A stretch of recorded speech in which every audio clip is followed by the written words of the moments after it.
Thompson of Harris to explain Senate Bill 507.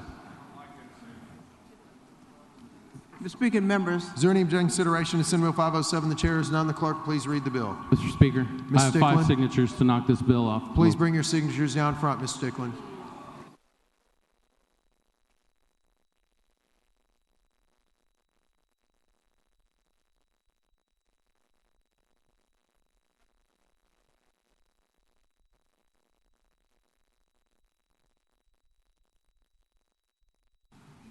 Mr. Tinderholt, Mr. Shaheen,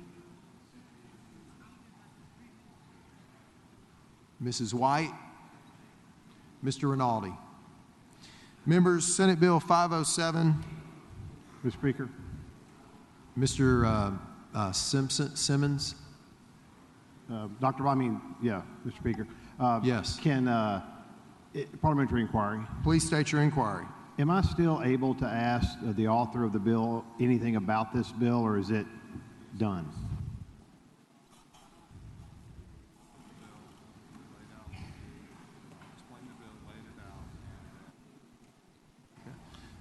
Mr. Simmons, the issue here is that the bill was laid out. The member had the opportunity to explain it, and then immediately Mr. Stickland raised his point of order of the 5 signatures, and at that point it shuts down the discussion. Okay, thank you. Thank you. Mr. Speaker. Mrs. Thompson. Parliamentary inquiry. Please state your inquiry. Mr. Speaker, was this a bill dealing with children with special needs in classrooms?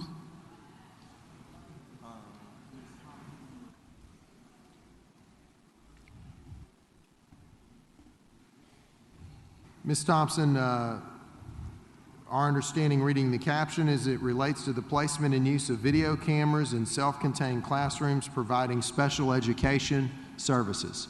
And these are children many times that cannot speak or have language impediments, and cameras was provided in order to be able to protect them from injuries and things that may have happened in the classroom. Is that your understanding?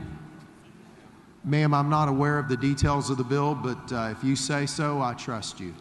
Is it also, were you also aware that there were 2 amendments that would have taken care of some of the school district's problems as related to funding?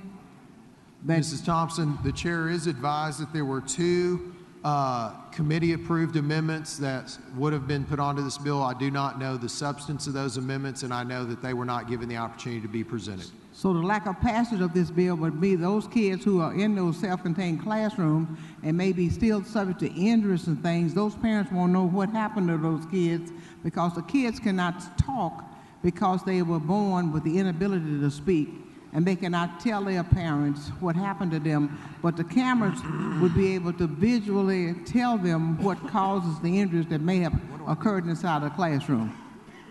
Is that correct? Again, Ms. Thompson, I've not had the opportunity to review the bill. And persons who have bumped this bill off don't care about kids who have special needs, and they don't care about the injuries of those kids who have those disabilities in the classroom. So they want those kids to still be able to suffer those injuries in those classrooms. Ms. Thompson, maybe if you visited with some of the members about the amendments that you were wanting the opportunity to offer, you could prevail upon those 5 members. Mr. Speaker, there are sometimes you make a person live with the bed that they have prepared for themselves. So since they want these kids to still to be injured and still suffering in these classrooms, I think that they should need to live with the consequences of this bill. Thank you, Ms. Thompson.